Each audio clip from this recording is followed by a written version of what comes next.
आज का डेट में स्पोर्ट्स वालों का क्यों इतना ज़्यादा इंजरीज़ हैं, क्यों वो आगे बढ़ने में हिचकिचाते हैं और कुछ दिन जाने के बाद वो टिक नहीं पाते। तो उसके लिए मैं आज आप सभी के सामने हूँ। देखो, पहले तो हम लोग वार्म अप कूल डाउन का बात, अभी जो बंदे क्या कर रहे हैं ना आज का डेट में, इंजेक्शन ड्रग्स, इसके ज़माने में बंदे क्या करें, no warm up no cool down nothing else. जब रिकवरी नहीं है, वार्म अप नहीं है, कूल डाउन नहीं है तो कुछ हो ही नहीं सकता।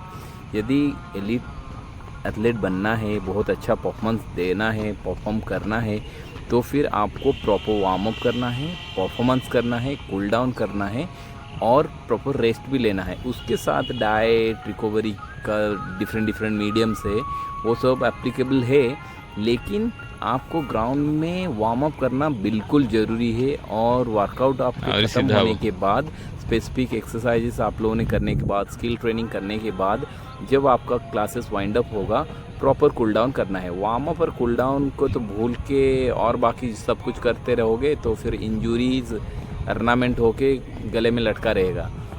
तो उसका ध्यान रखो, बस ध्यान रहे कुछ भी हो जाए, आप अपने बॉडी को अच्छे से वार्म अप करो।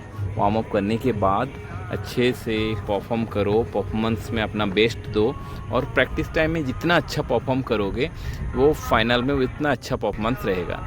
और परफॉर्म करने के बाद कूल डाउन करने के लिए ना भूलिए, कूल डाउन बहुत अच्छे तरह से कीजिए ताकि अपना जो बॉडी का जो टेंशन हो ना, वो टेंशन रिलीज़ हो जाए, तो आप आराम से स्मूथली सब कुछ कर पाएंगे।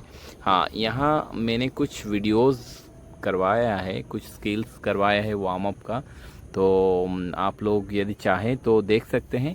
यदि किसी को और कुछ ज़्यादा जानने का ज़रूरत हो तो मेरे नीचे दिया गया नंबर पे आप कांटेक्ट कर सकते हैं, मुझे ओवर फ़ोन भी कर सकते हैं और मेरा वीडियोस पे लाइक, कमेंट, शेयर भी करवा दीजिए।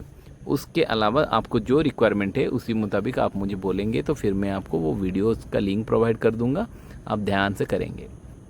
हाँ, और एक चीज़, यदि आपको कोई इंजरी हुआ है तो फिर वो इंजरी को प्रॉपर डिटेक्ट करना है, डायग्नोस करना है और इंजरी को हील करने के लिए जो रिहैब का जो प्रोसीजर रहता है ना, उसको बिल्कुल अच्छे से फॉलो करना बिल्कुल ज़रूरी है।